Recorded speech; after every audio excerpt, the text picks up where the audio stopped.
महाराज जी मुझे भगवान में विश्वास है पर भक्ति में मेरा मन नहीं लगता महाराज जी, ऐसे में मुक्ति किसका कैसे लगता है भक्ति में मन? तो जो बहुत अभ्यास कर रहे हैं, बहुत साधना कर रहे हैं, उनका लगता नहीं, किसी का नहीं लगता।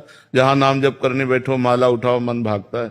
मन संसार में लगता है। भगवान में लगने लगे तो सिद्ध पुरुष हो जाओ, भगवान में लगने लगे तो आवागमन से मुक्त हो जाओ, भगवान में लगने लगे तो दुख चिंता शोक भय विपत्ति से बच जाओ। यही तो समस्या है कि मन भगवान में लगता नहीं।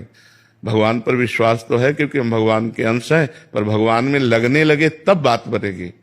केवल हमारा ये भाव कि भगवान है, इससे भगवान तो अब भी हमारे हृदय में, लेकिन हमारी दुर्गति रुक रही है क्या?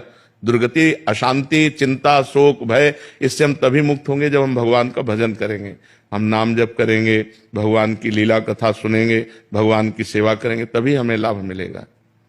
डॉक्टर दिव्यांशु जी गाजियाबाद।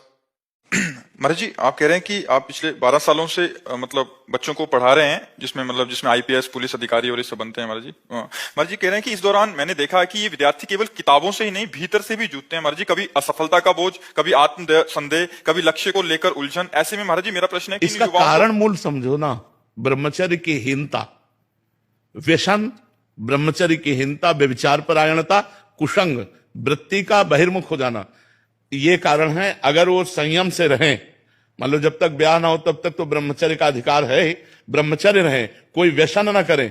अगर हमारे ब्रह्मचर्य है तो हमारे अंदर तेज है, हमारे अंदर स्मृति है, हमारे अंदर जूझने की ताकत है, हर विपत्ति से लड़ने की ताकत है। आज जो संशय, जो विपरीत भावना, जिसे निगेटिव विचार कहते हैं, प्रमाद, जो हमें करना चाहिए वो हम नहीं कर पा रहे, उसका कारण ब्रह्मचर्य की हीनता, खान पान अशुद्ध और व्यभिचार परायणता, व्यसन।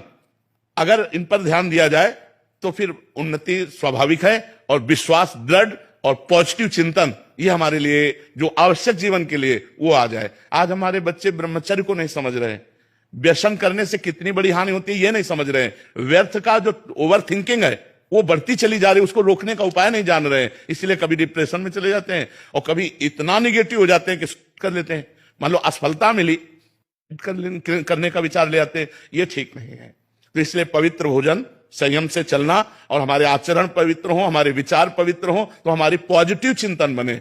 अगर एक बार हम फेल हो गए तो हम दूसरे वर्ष प्रयास इतना करें कि हम पास ही हो जाएं।